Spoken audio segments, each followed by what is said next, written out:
علامہ حافظ اکرام حسین القادری صاحب کی جانب بڑھتے ہیں۔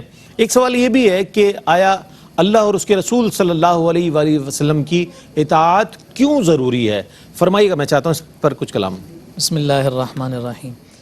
دیکھیے رئیس بھائی، اللہ اور اس کے رسول صلی اللہ علیہ وآلہ وسلم کی اطاعت ہی کیوں ضروری ہے، اس پر جب ہم بات کریں تو میں تمہیدی طور پر چند باتیں عرض کرنا چاہتا ہوں۔ دیکھیے انسان کی جو بقا ہے اور انسان کے سکون، اطمینان اور اس کے امن اور سلامتی کے لیے ضروری ہے کہ انسان کے ساتھ متصل 4 اشیاء محفوظ رہیں۔ نمبر 1 جان، مال، عقل اور نسب۔ جب یہ جان، مال، عقل اور نسب محفوظ رہتی ہیں تو انسان کا وجود بھی باقی رہتا ہے، وہ امن اور سلامتی کے ساتھ رہتا ہے۔ انہی 4 میں سے اگر کسی کو ضرب لگنے لگتی ہے تو اس ضرب کے نتیجہ میں انسان جو ہے وہ ایک طرح سے تذبذب کا شکار ہو جاتا ہے۔ اب یہاں سوال یہ پیدا ہوتا ہے کہ جب اللہ رب العزت نے انسان کو پیدا کیا اور ان 4 کی حفاظت کے ذریعے سے اس کی بقا ہے، اس کی فنائیت سے حفاظت ہے، تو پھر ان کی حفاظت کے لیے کسی کی بات مانی جائے کہ یہ 4 چیزیں محفوظ ہو جائیں، تو سوال یہ پیدا ہوا کہ پھر کس کی بات مانی جائے، کس کے احکامات جو بنائے ہوئے ہیں ان پر عمل پیرا ہوں گے تو یہ چیزیں محفوظ ہو جائیں گی۔ تو اس کا ایک جواب یہ آئے گا کہ جناب سارے انسان مل کر کوئی قانون اور ضابطہ بنا لیں، اس کے ذریعے سے یہ 4 چیزیں محفوظ ہو جائیں گی۔ تو فوراً جواب آئے گا کہ ہر انسان کی اپنی سوچ، اپنی فکر، اپنا مطمع نظر ہوتا ہے، تو اگر یوں کیا جائے گا تو یہ تو چوں چوں کا مربع ہو جائے گا، کوئی بھی اس پر عمل نہیں کر سکے گا۔ چلو انہوں نے کہا کہ سارے نہیں ملا کرتے، لیکن ایک خاص ایلیٹ کلاس کو لے لیا جاتا ہے، خاص طبقے کو لے لیں، بھائی وہ قانون بنا کے دے دے، پھر اس پر سارے عمل درآمد کر لیں۔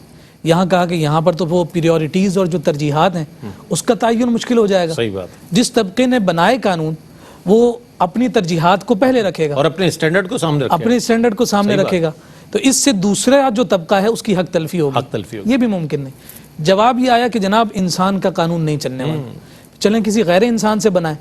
پہلا سوال، آخر غیر انسان آپ کو کیوں بنا کر دے؟ اس کا کیا فائدہ ہے، اس کا کیا مفاد ہے کہ وہ آپ کو کوئی قانون بنا کے دے کہ یہ 4 چیزیں محفوظ ہو جائیں؟ تو یہاں پر بھی سوال یہ نشان لگ جاتا ہے۔ پھر فرمایا کہ اب کس کا حکم مانا جائے کہ جس کے نتیجے میں 4 چیزیں محفوظ ہو جائیں؟ پھر ایک ہی ذات نظر آتی ہے کہ جس نے جان بھی بنائی، مال بھی بنایا، عقل بھی بنائی، نسب کی حفاظت کا انتظام اور اہتمام بھی کیا، اسی نے قانون اور ضابطہ دے دیا، اصول دے دیا، ان احکامات کے مطابق عمل کرتے رہو، تمہاری یہ 4 چیزیں محفوظ ہو جائیں گی۔ پھر سوال یہ پیدا ہوا کہ وہ جب قادر مطلق ہے، وہ براہ راست کسی سے کلام کرے، اسے تو رسالت مل جاتی ہے، تو پھر وہ احکامات جو ہے کس کے ذریعے سے دنیا میں آئے؟ فرمایا کہ پھر وہ کامل اور اکمل ذات رسالت مآب صلی اللہ علیہ وآلہ وسلم تمہارے درمیان ہے کہ جو اپنی زبان سے کوئی کلام ہی نہیں کرتے، ان کا کوئی عمل اللہ کی مرضی کے خلاف ہی نہیں ہوتا، وہ جو حکم تمہیں دیتے ہیں وہ رب ذوالجلال ہی کی جانب سے عطا کیا ہوتا ہے، اور وہ تو ایسے ہیں کہ جنہیں دشمن بھی صادق اور امین کہتے ہیں۔ تو فرمایا کہ جب اللہ رب العزت کی جانب سے امانتاً احکامات لے کر مصطفیٰ اپنے درمیان موجود لوگوں کو وہ احکامات دے رہے ہیں اور اس پر پھر عمل پیرا ہو کر لوگ اپنی ان اشیاء کو محفوظ کر رہے ہیں، تو پھر وہ یقیناً امن اور سلامتی کی جانب جا رہے ہیں۔ یہاں انتشار کب پیدا ہوگا؟ انتشار تب پیدا ہوگا جب انسان اپنی مرضی کرے گا، اپنی مرضی کے مطابق جان، مال، نسب اور عقل کو محفوظ کرنے کی کوشش کرے گا۔ احتمال باقی ہے کہ اس پر میں نے عمل کیا، فلاں کی بات اگر میں نے مان لی تو اس کے نتیجے میں ممکن ہے کہ فائدہ ہو جائے، ممکن ہے کہ نقصان ہو جائے، لیکن اللہ اور اس کے رسول صلی اللہ علیہ وآلہ وسلم کے احکامات اور ان کی اطاعت اور ان کی فرما برداری ایسی فرما برداری ہے کہ جس میں نقصان کا کوئی شائبہ ہی نہیں۔ وہ جو حکم دیتا ہے وہ انسان کے اپنے فائدے اور بقا کے لیے دیتا ہے۔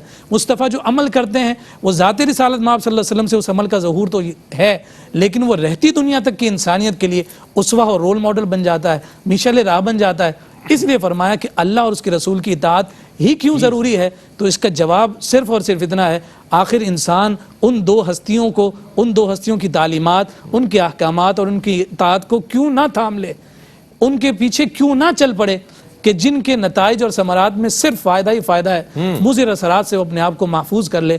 یہی وہ سبب ہے کہ اللہ رب العزت اور اس کے رسول صلی اللہ علیہ وسلم کی اطاعت تمام قسم کی اطاعت پر مقدم ہوگی۔ جو ان 2 ہستیوں کو پا لیتا ہے وہ گویا کہ دنیا میں امن اور سلامتی کا گہوارہ بن کر خود بھی ایک ٹھوس طریقے سے اپنی زندگی کو بسر کر رہا ہے۔ کیا کہنے، قرآن کے حکم کے مطابق تو یہ سوال سمجھ لیں سوال ہوتا ہی نہیں ہے، لیکن چونکہ ایک لوگوں کے سوچ کا زاویہ ہوتا ہے، فکر ہوتا ہے، کسی ذہن میں یہ سوال آ سکتا ہے کہ کہ آیا اللہ اور اس کے رسول کی اطاعت ہی کیوں ضروری ہے، تو اس پر بہت اچھے طریقے سے علامہ حافظ اکرام حسین القادری صاحب نے بیان فرمایا۔